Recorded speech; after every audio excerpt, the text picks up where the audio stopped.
welcome to day 25 in our 30-part series in making your handmade product line.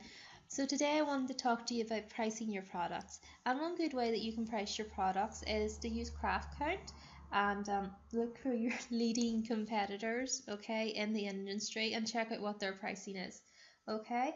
And obviously don't look all that.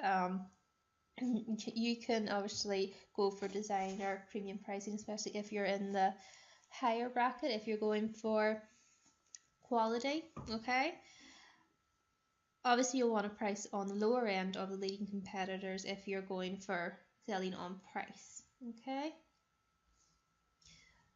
Personally I aim for the designer end, so I'm researching Etsy and different art shops to see what their premium line of pricing is, and make sure that my products are up to standard and the quality and customer service and everything else is going to match in with that and give a real designer feel and appeal to customers, okay.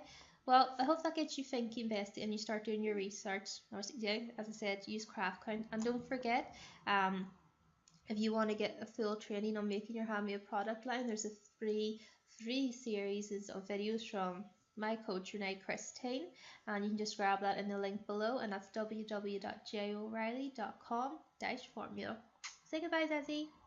She says bye. Okay, besties. Peace out.